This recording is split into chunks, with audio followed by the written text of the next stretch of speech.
Good evening, everyone, and welcome to the Brian Crombie Radio Hour on Saga 960. I've got a really incredibly fascinating young lady to introduce you tonight. Amanda Voase is her name. She is in the United Kingdom in London. She is an investor in alternative energy, waste to energy companies, and she was in fashion. She's traveled the world. She's had an interesting life. She's penned a book that we might touch on. I think we're going to have an interesting conversation. I came across her because several different people that I follow have liked or commented on some of her posts, and she's quite controversial in some of her social media posts. Amanda Voase, welcome to the show. Thank you. I like to think of myself as honest and out there rather than controversial. Honest and out there. That sounds good. And I agree, you are honest and out there. But to be honest and out there, sometimes you end up being controversial. You're currently our CEO of Only for those that don't agree with you. It's only those that don't agree with you that find you controversial. Those that are on the same page are like, wow, someone's talking about it. You're currently the founder and CEO of a waste energy company, an alternative energy company. Yes. You've been in alternative energy for a while. Tell me a little bit about, is it called Savras? Savris. It's Savras. actually an acronym: Sustainable and Viable Renewable Energy Solutions. And the viable is actually financially viable, because if it isn't financially viable, it's not sustainable. So I was first introduced to the industry in 2008 by a technology provider. And I looked, and they were making a technology. And I looked at the business plan and I thought, oh my God, you're getting paid for the waste, which covers the production cost of producing a commodity that you can pre sell. And in all my other businesses before, as you said, I started in fashion, I was in property, I was in telecoms. You had to pay the money for the product first before you could make the money. So this way you cover your costs on the way in, and whatever comes out the back end is a bonus. And one thing that we have an abundance of in the world is waste. We So sure do. the fact that I convert it to energy, I'm in renewable energy or alternative energy by default in clearing up the waste. I'm Right. not actually in the energy space. I'm in let's clean up this planet. And primarily in Africa, is that true? Yeah, yeah. We're working with Saudi Arabia as well, and Cyprus, but predominantly Africa, because it's everywhere. There's the smallest country in Africa. It's called the Gambia, and I went there. The most humble people you've ever met in your life. I went out to the villages. Only 37% of the country have got electricity. They haven't got clean drinking water, and there's no beggars. They'll sell you a banana for $1, but nobody's looking for anything. I sat under the trees with the elders and I said, if I was a fairy godmother and I could wave a wand and give you anything you wanted, what would it be? This is a village with 9,000 people, one water pump that brings up parasites with the water, no power, 10 people in a room, a medical centre where you wouldn't let your dog sleep on the mattress and women give birth on it. And I said, well, if I could give you anything you wanted, what would it be? And they said a fence. A And fence. I was like, yeah, they weren't talking about getting rid of a few stolen Rolexes. I said a fence. And they said, yeah, because when the rains come or the cattle stray, we grow our own food. And if we had a fence, we wouldn't be hungry. And it was just like, oh my God, this is where I need to be. But we secured the funding, and then of course COVID hit. So it's been a long, painful journey. You sent me I, the I, executive summary I for your company, and you list mm, a couple of other things that were shocking to you when you visited some African countries. The huge amount of waste in the cities, mainly plastic, and you said 80% of the plastic in the oceans is riverborne. no, yeah, yeah, of course. If people aren't throwing it in the sea, that it's going into. It starts off in the street, it's blown into the river and canals, and it ends up in the ocean. I was talking to somebody who's cleaning up our oceans, who's actually working on it. He's got foundation. They're they're registered in 38 countries, And I said to the gentleman that's the chairman, I said, you need to clean up the rivers. And he said, we're cleaning up the oceans.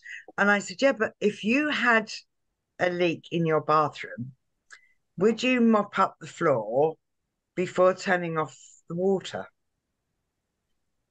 And he went, no. So he said, I've never thought of it like that. I said, well, if you stop it at the river, then you can clean the oceans. But otherwise, you're just continually mopping it up. You've got to turn off where it's coming from. So you stop it at the river and then clean up the ocean. Otherwise, you're never going to get ahead. The other three you mentioned is the shortage of electricity and previous waste to, and you say the high percentage of the population that is not connected to a supply, the cost of fuel, and unemployment levels. And those are the four reasons why you wanted to get involved in Africa. Yeah. It doesn't matter. It doesn't matter if I mean, the numbers are huge. We'll all earn a salary. We don't need to make, you can only sleep in one bed. You can only drive one car. I've got more of my life behind me than in front of me.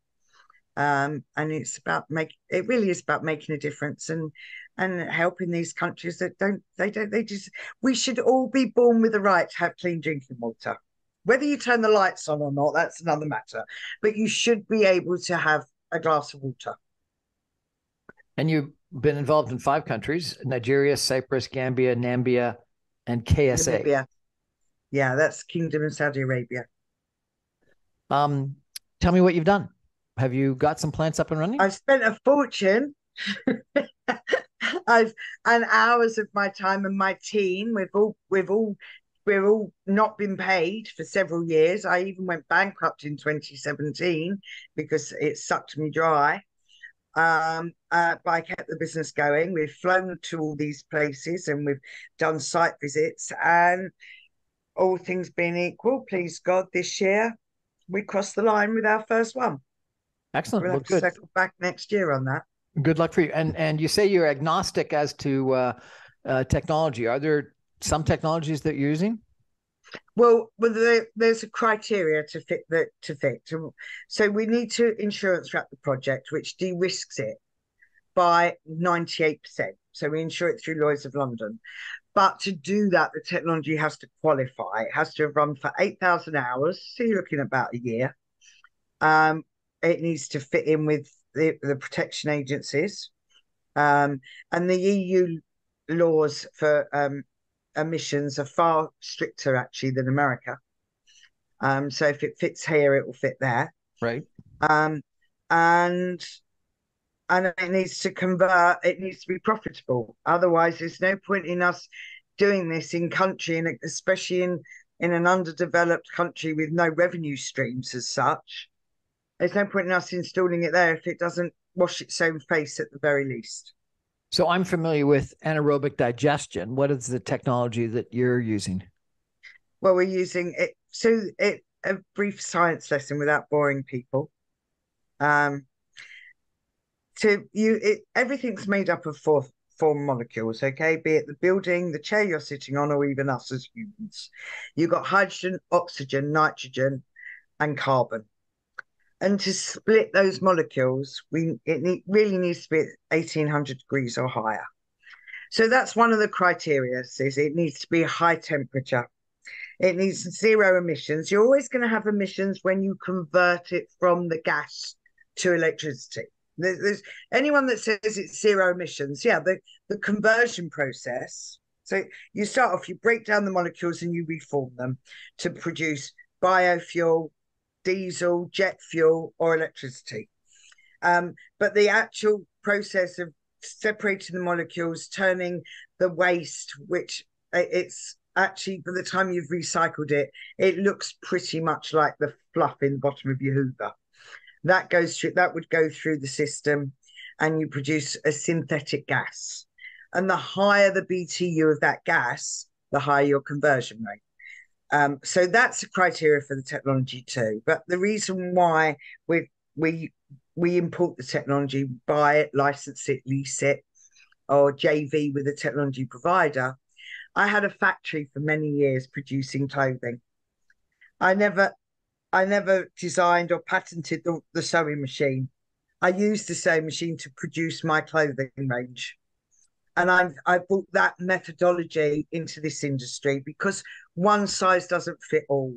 So we don't decide the technology, we decide which ones we can choose from, but it's the waste stream, it's the infrastructure of the country that decides the waste stream, that decides technology. So if we're converting sewage or municipal solid waste or hazardous waste, that the technology will decide that. And if we want to produce electricity or jet fuel, that's another piece of the technology that will be chosen by the country and the waste stream.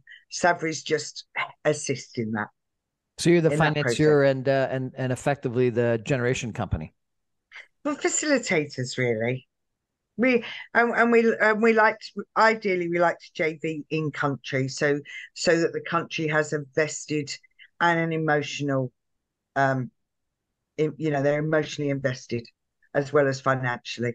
Well, it certainly sounds like you're on an interesting trajectory and an interesting target, looking at Africa and waste to energy technology, and your objectives in regards to garbage, lack of energy, high fuel prices if they're going to use more typical, and unemployment are all criteria that I think are very admirable to try to solve. But even if the prices aren't high, remember the waste stream's free. We don't have to drill down in the ground for it to get it. We don't have to build wind turbines. We don't have to build anything except the actual facility. So we have full capex back within 3 years. Of the actual cost of the facility is repaid in 3 years. 3-year payback. And they last for 25 years. So it really is a no-brainer. And that's it. I've been in many businesses, a plethora of industries actually, and I did get bored quick. It's like you reach a point and it's like, I can't go anywhere else with this. Okay, let's go over here. Well, I wanted to take a break and ask you about that because actually it's astounding taking a look at your background and reading your book and how many different industries you've been in. But we're going to take a break for some messages and be back with Amanda Voase in just 2 minutes. Stay with us, everyone. We're going to ask her about why alternative energy after all these different businesses that she's been in. Stay with us, everybody. Okay.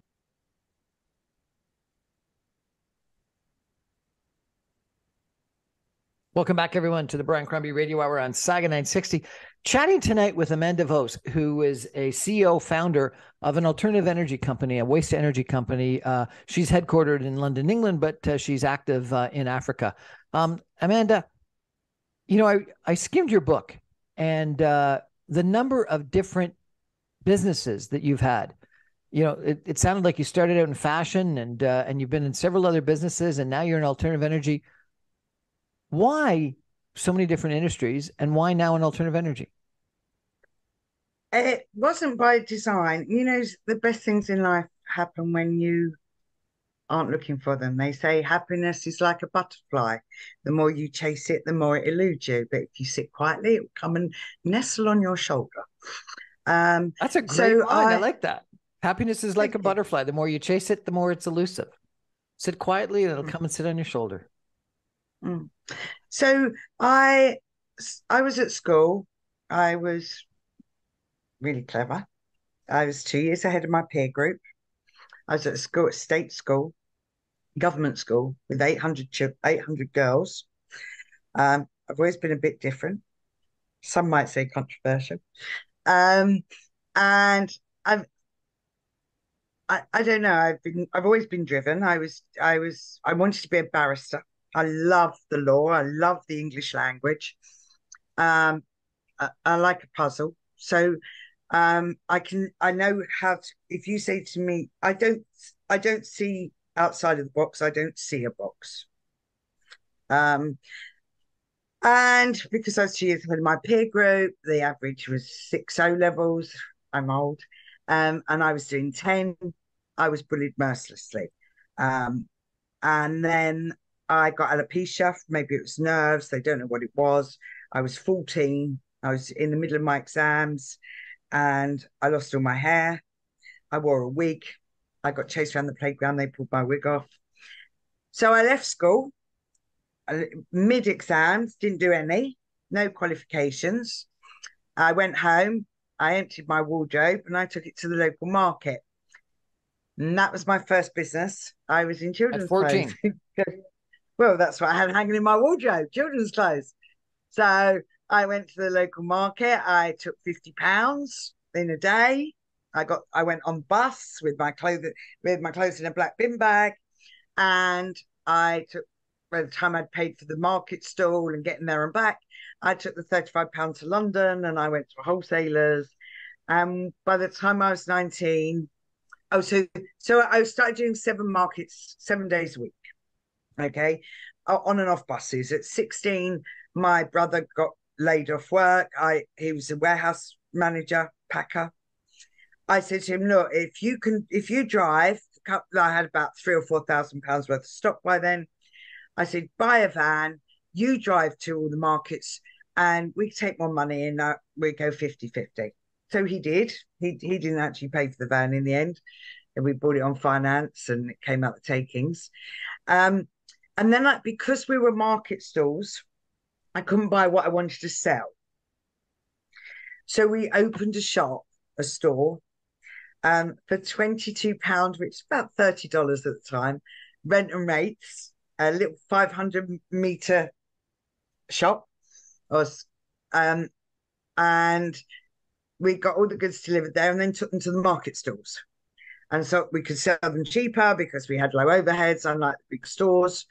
And within 3 years, I had 3 shops. When Lee Jeans, big American jean company in the 70s, were bringing out corduroys, and they phoned us up and said, this is how big we were in the children's wear industry. They said, we're going to make corduroys. What colours do you want? And do you want needle cord or jumbo cord? That was Lee Jeans. I was selling about 1,000 pieces a week A from thousand market pieces a stalls. week. And you were in your teens or early 20s at the Yeah, time? I was 18, 19. 18, 19. And this is in London or where? It was all over. It was all over. We'd get up at 4. And I'd work a market. I'd get up at 4 o'clock in the morning. My brother was driving, and then I drove too. We'd drive to Maidstone or Canterbury or Pitsea in Essex or Canterbury's in Kent, and we'd stall out at 6, 7 o'clock in the morning and get home at 3, 4 o'clock in the afternoon. Have something to eat and go to bed and get up and do it all over again the next day. Saturdays, Sundays, house parties in the evening.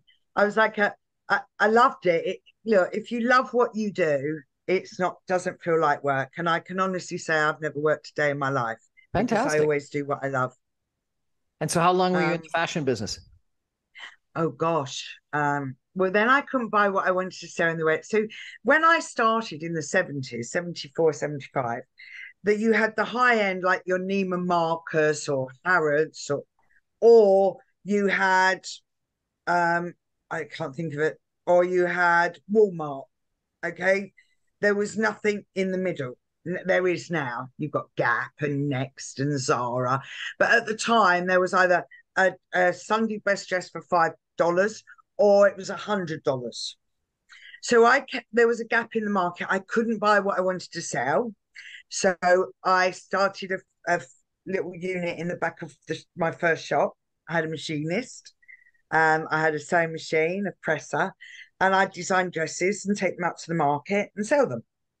And then the Arabs knocked on my door in about 1980, and said and I made bridesmaids dresses, which at the time, long sleeves, Ramadan, they wore the equivalent of a bridesmaid's dress from the age of 6 or 7. So they knocked on the door with an order. So then and my father was a factory manager. I didn't come from money at all. I have to state that. This all came from hard work and sweat and a lot of laughter. I never cried much. I found it a waste of energy crying or being angry. That doesn't mean I haven't been extremely sad in my life, but I try not to cry. So I paid my father in the factory he was managing. So we started selling like a few hundred a month, a couple of hundred dresses a month, and then it snowballed from there. I was attacked at 22. I had a complete breakdown. Didn't leave the house. Couldn't go to the shops. Partnership dissolved with my brother. I'm really condensing it all here. It's traumatic. I moved to London because where it happened outside of London, and I didn't want to be there because I kept thinking it was going to happen again. Attacked because of crime or No what? reason. It was totally unprovoked. I had a pint glass. I had 57 butterfly clips and stitches. I've never had surgery. No, not even had my nose done actually when I was 26, but I've never had Botox or anything like that. And the doctor that was picking the glass out of my face for 4 hours said if you hadn't have turned your head to the left, you would have lost your eye. Really? So it was, all I'd done is worked. So I just stopped and I thought that could have been a knife. I could be dead. I've had one 3-week holiday with my brother in California and Las Vegas. And that's all I've done my whole life and work. And I'm 8 years on, I'm only 22 and I could have been dead. So I sold the shops, I sold the flat. I had a 3-bedroom home then at 22. I moved to London. I went away 11 times in 11 months. Had a ball. What most people do in their gap year, I did in my 20s. So I was old enough to know better, but still young enough to make the same mistakes. And you traveled all around? Yeah, I did. Yeah.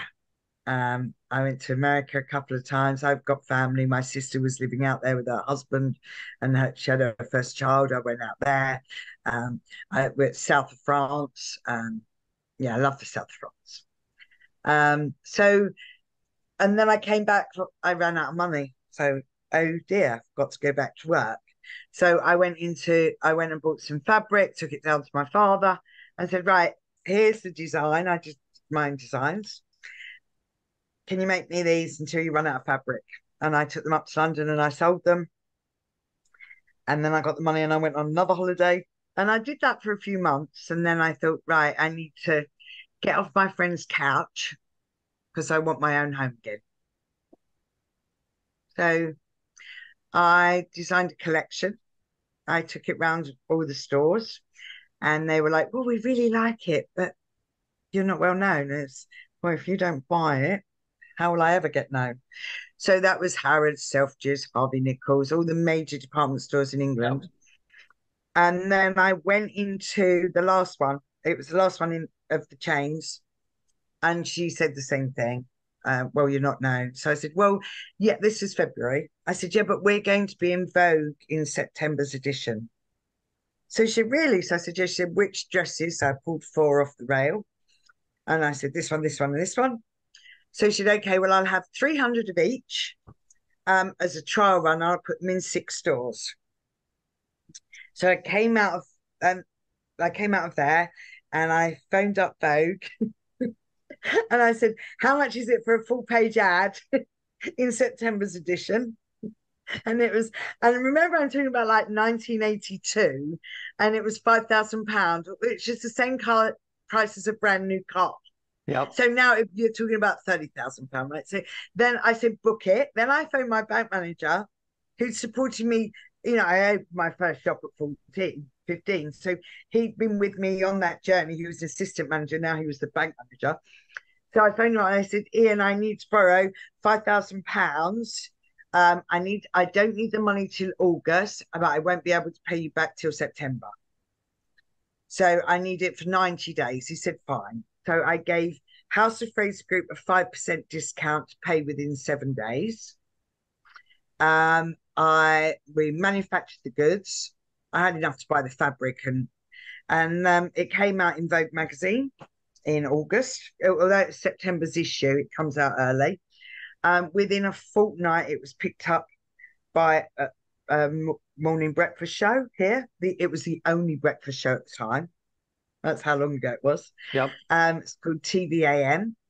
And they put it on the show on the Thursday. And Saturday morning, the buyer from House Fraser Group phoned me and said, we've sold out. I need to buy 1,000 of each because we're going to put you in 12 stores. By Christmas, I had an 87% sale rate with House Fraser Group within 3 months, pretty unheard of in the retail industry. And it was great. And that was it. So it's all, I never, the best laid plans often go right. I never really planned any of it. So was the secret your design, or was it your gutsy advertising? It was, you know what? If you buy at the right price, you can sell it.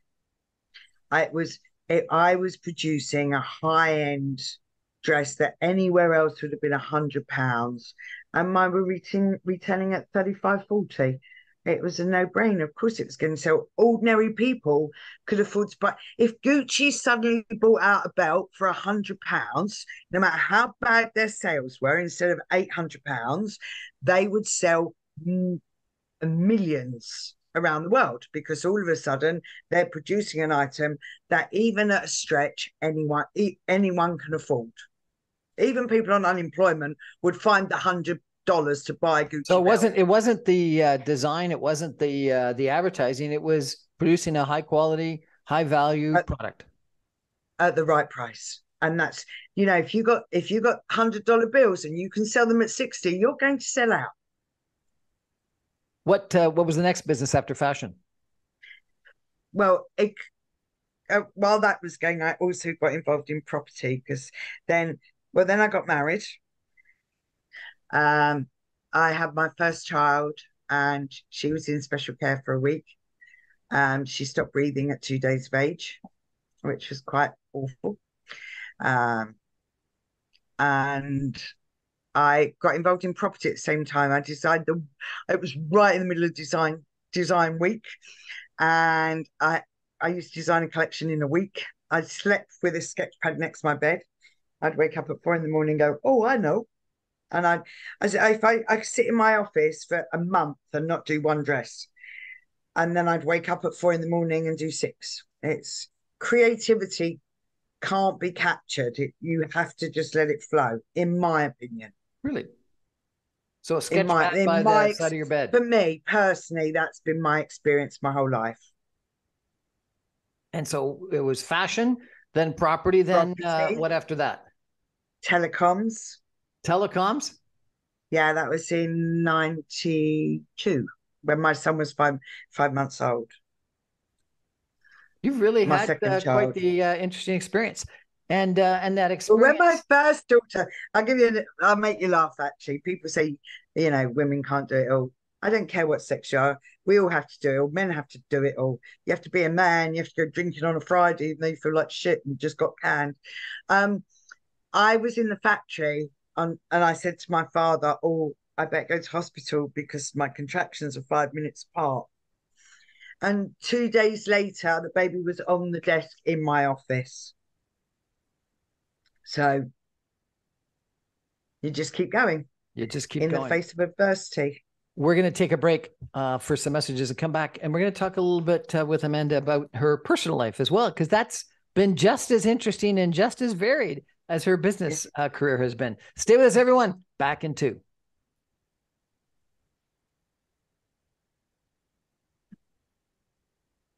Welcome back, everyone, to the Brian Crombie Radio Hour on Saga 960. Our guest tonight is Amanda Voase, who is the founder and CEO of an alternative energy company active in Africa. But she's also been in fashion and in properties, in telecom, and she's had a really interesting personal life as well. And she's penned a book that I had the pleasure of skimming this morning, and it really is quite an interesting story of her life. Amanda, you were rich at a fairly young age. And really rich. And I'm not as rich as I thought I was, because otherwise I wouldn't have spent it all. But you had a good time in London. You met some interesting people. You have some interesting stories in your book about some of the stars that you met. You traveled the world. You seem to have a weakness. You're Jewish, I understand, and you seem to have a weakness for tall, dark Arab men, which is interesting. I'll have to ask you about that. And that went down like the Titanic at home. I beg your pardon? That went down a bit like the Titanic. My parents were Orthodox Jews, God rest their souls. So yeah, that didn't go down too well. They didn't like you with the Arab men? Well, they didn't know. I was with the gentleman. he was from Qatar, and I was with him for quite a while. I didn't tell them. I saw my father every day. I was living in London. The factory was in Essex. My mother and father lived in Essex. I'd drive down there. If I didn't see them every day, I certainly spoke to him 6 times a day.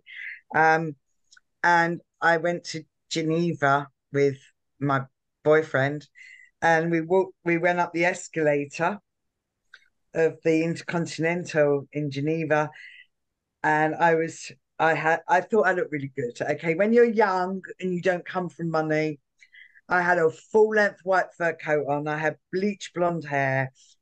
I thought I looked really good. Actually, I looked like a hooker. But that doesn't. But I didn't know that then. I look at the pictures now and I think, oh my god.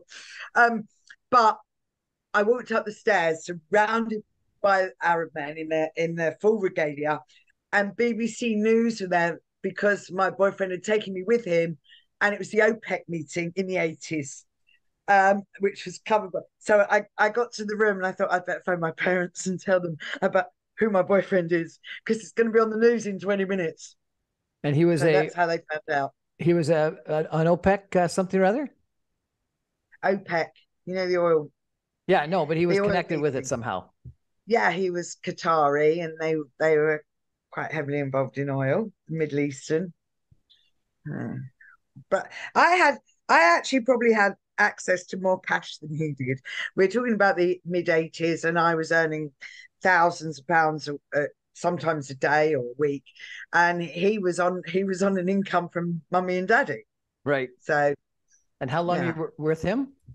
18 months. I went to Qatar for a couple of weeks, and I lived in Doha, and I ended up staying 5 months.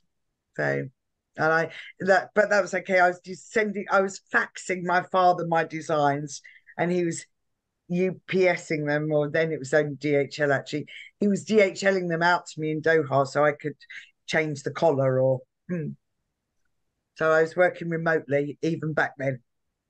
What a interesting, and it seems from your book that you've dated a few different Arab men. No, only two. Only two. Okay, well, that's a few. My first boyfriend was Iranian, but he was Jewish. Okay. I was 21 when I met him. And I thought he had a bladder problem because he was older than me. Yes, and if you start your own business at 14, by the time you're 21, you've got to go out with a 31 or 35-year-old. So he kept going to the toilet, and I thought it was because of his age, and he had a weak bladder. And one night I woke up at 4 a.m. He was taking drugs, and I was like, oh my god, it's me or the drugs. And he chose the drugs. So I left. But yeah, that was one. And tell me a little bit about your experience as the young, well-to-do party girl in London and meeting Jack Nicholson, was it? Yeah, I had dinner with him. So I ran around with Robert Downey Jr. for about a year. That was good fun. So I used to be, my nickname was Cinderella. Cinderella. Because I always went home at midnight. I never said goodbye because they want to go, oh, stay, you've got to have one more drink. My factory was at 50 miles away from London, and I used to get up. It opened at 6 a.m. So at 4:30, 5 o'clock in the morning, I was in my car driving to the factory. So I was out, and I had the money, and nobody needed to buy me dinner or drinks. In fact, I bought them dinner and drinks. So I never owed anyone anything, and I still live like that today, even when I've got nothing. So I've always been quite independent like that. I've always paid my own way and held my head high. I've lost all my money, but I never lost my dignity. Never lost your dignity. And you said that you befriended a couple of gentlemen that Well, so I was with the rich and famous, but not because they were rich and famous. It was just because I had that sort of money, and when you've got that sort of money, you go to those sorts of places.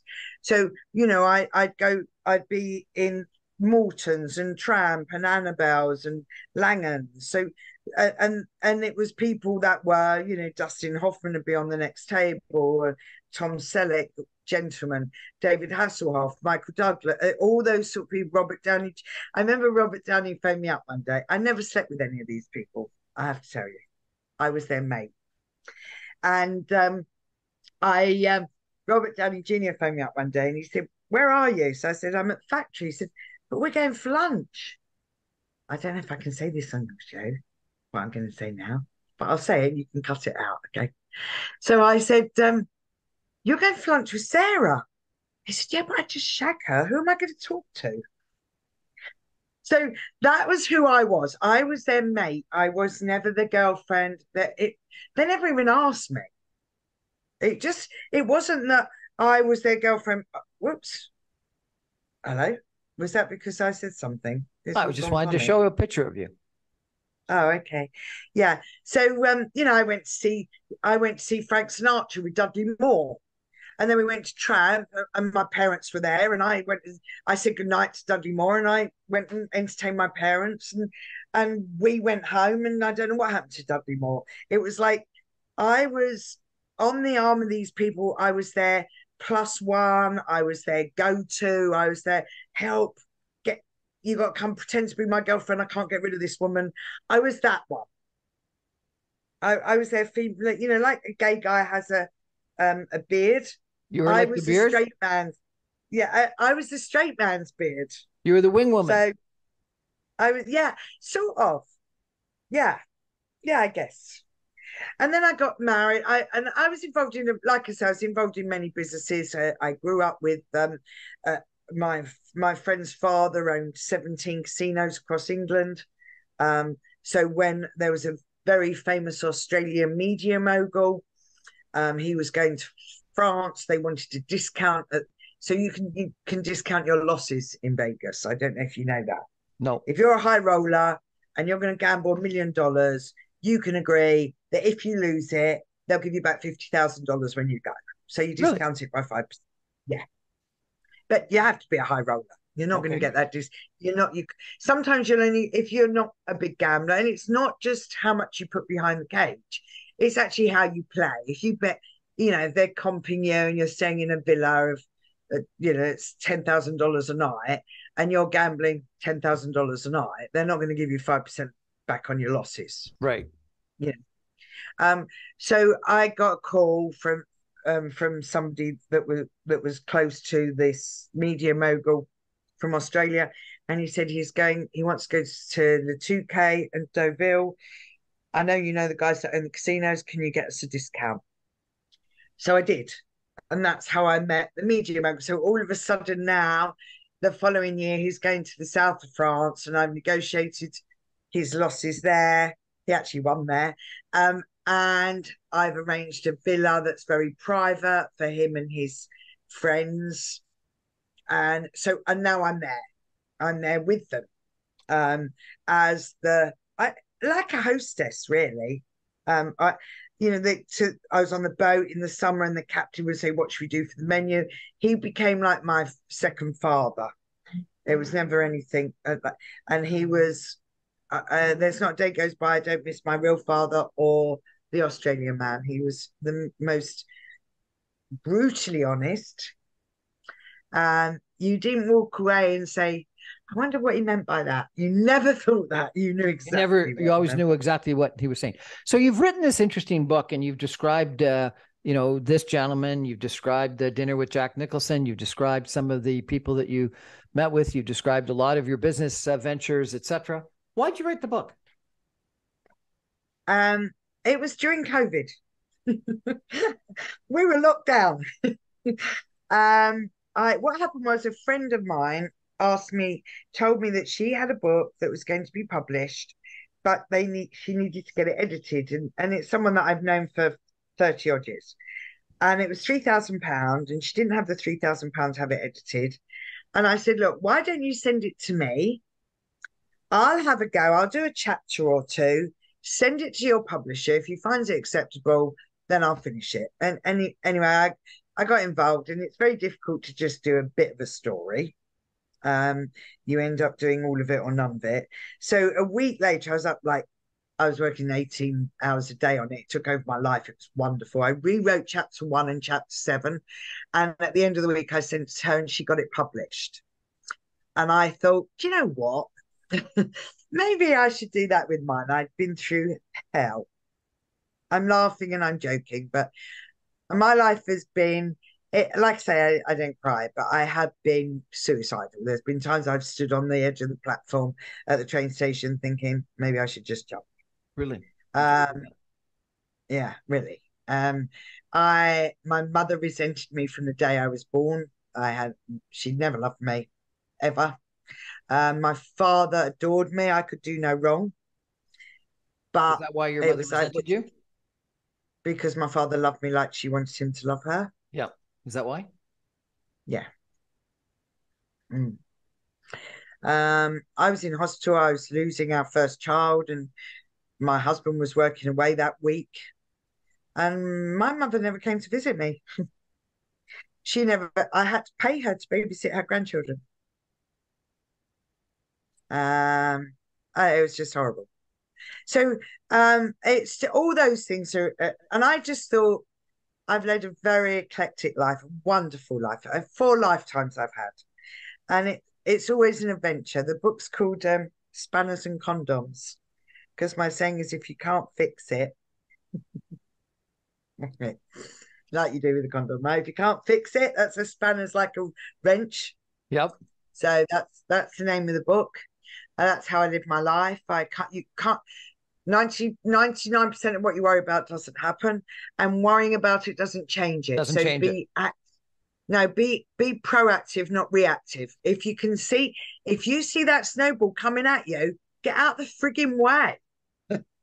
Well, that's what I wanted to finish with, is some of your lessons learned. And we're going to take a final break for some messages, and come back with Amanda Voase in just 2 minutes. And I'm going to ask her about what she's learned through this very eclectic life, both her business varied life as well as her personal, incredibly varied life. Stay with us, everyone. Back in 2. Thank you.